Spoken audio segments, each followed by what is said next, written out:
What is going on, guys? Welcome back to another video. I'm super stoked you all are joining me today. Alright, if you remember in the last video, I don't know why I say we. I noticed that in all my videos, always say we. I guess I'm including you guys in this build. I was able to get the air oil separator and all the corresponding hoses hooked up, except for where the expansion tank goes. I still have not got that installed yet. The last two hoses I had to run were these two here. One, this back hose here running into the turbo inlet, and also this one running into the turbo inlet but in the front of the manifold there. I did have to mod this back section here. I removed the blow-by sensor, which is this piece here. It just was too big to fit back where I needed it to fit, and it looked really bad. So that's set right back here where this hose would run into. Mod's pretty simple. There is a little metal connector that sits inside this thing. By the way, this blow-by sensor is it's a dummy sensor. It doesn't do absolutely anything. It doesn't read anything. It's just there with an electrical connection, so it reads whatever it needs to read.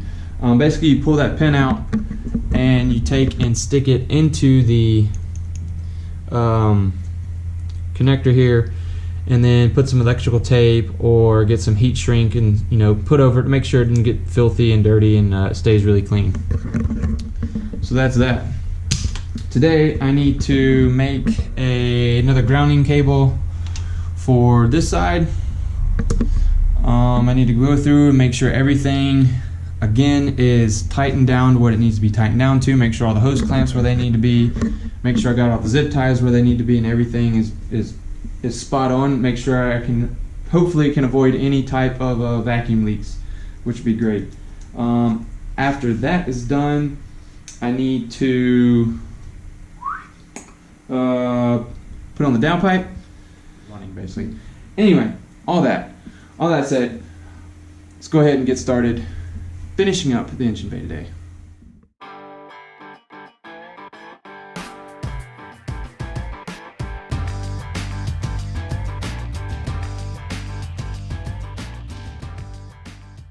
Alright, so now we have our grounding strap. We're going to have to pull the windshield washer fluid tank up a little bit, and I think there is actually a broken off bolt in the strut tower where this needs to mount, so I'm probably going to have to remove the fuel filter a little bit, move it out of the way, and then extract the broken bolt.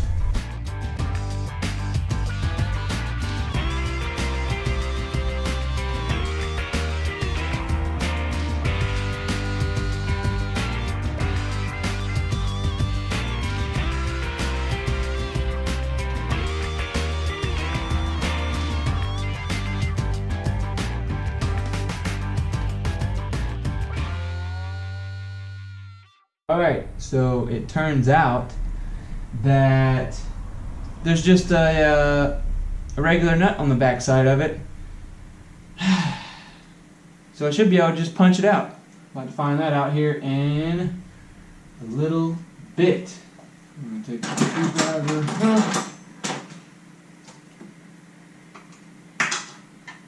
screwdriver. Boom. Winner. Wham! Install the wire.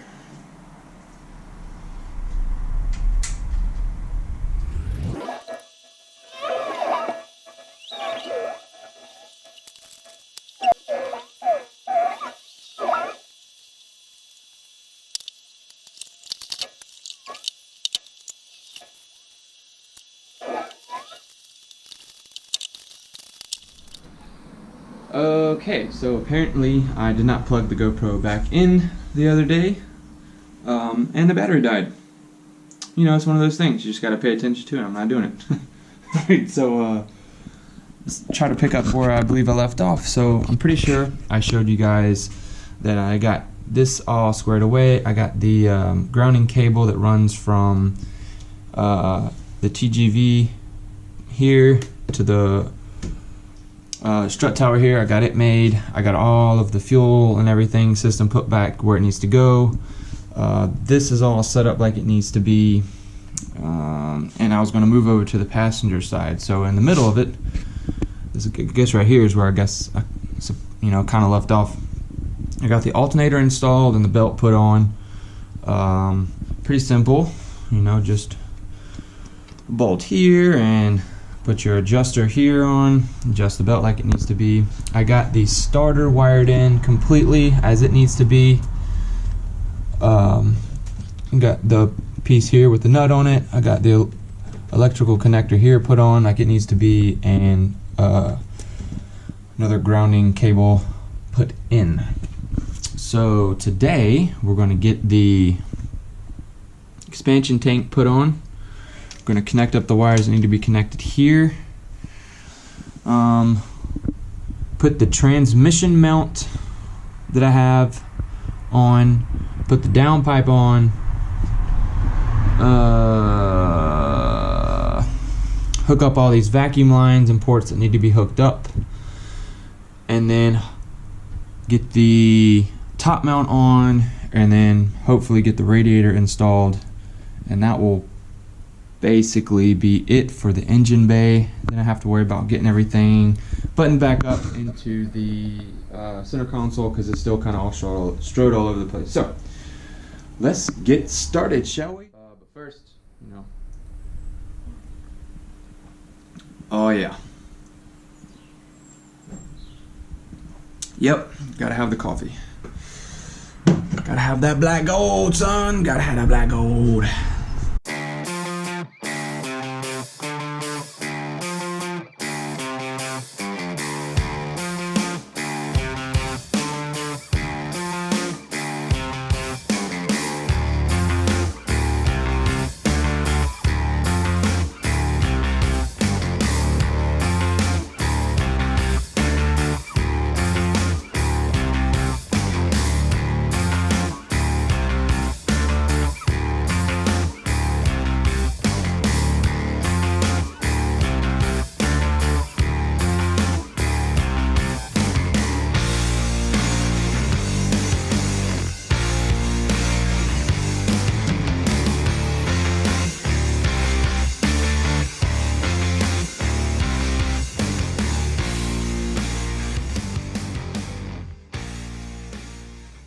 Alright folks, the expansion tank is on. Got everything hooked up like it needs to be. Got a little overzealous with my cut here, made this hose just a teeny bit shorter than I would like. That's the main feed coolant line going into the ALS right there, but it works. Was able to salvage a couple of little plastic pieces to keep the hose down for the inlet pipe. Alright, so let's move on to the, where is it? Transmission mount.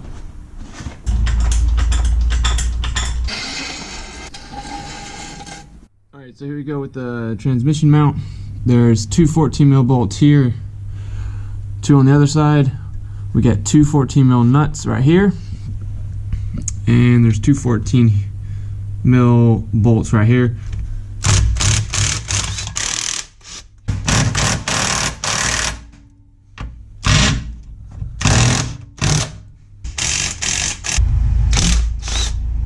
Okay, so we got our little support beam that goes just underneath the transmission mount.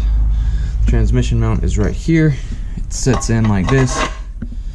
Front of the car is over here, back of the car obviously this way. So this is the old transmission mount. Super disgusting. Rubber's all messed up. It's old. That's what happens. So this is our new one. Look at that. It's nice. Look at the difference, man. Super solid. Transmission is not going to move at all, as opposed to this one. Less movement equals more power transfer to the wheels. Okay, now that I've got the bottom of the trans here nice and clean, all the gunk and stuff off of it, I'm going to go ahead and install the mount, which is, I'm going to loosely put it up right here, Sorry about the lighting, guys. I don't have a drop light or anything to put in here. I'm gonna go ahead and like lightly like hand tighten everything for the mount right here. That way I can put that cross section in, and then I'll go ahead and get everything bolted up.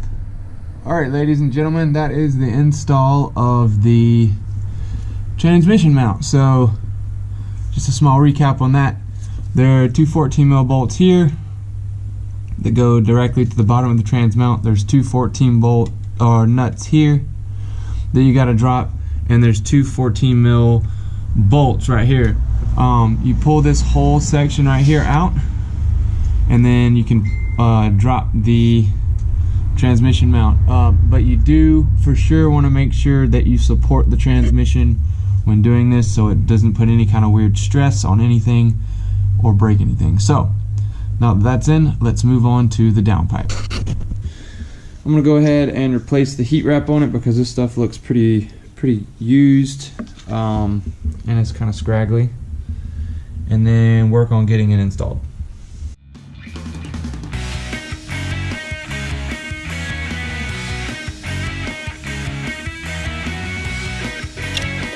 Just in case you're wondering, it's an NVIDIA downpipe.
I almost forgot. I took these top two bolts off here right on the turbo housing and installed the bracket for my heat shield.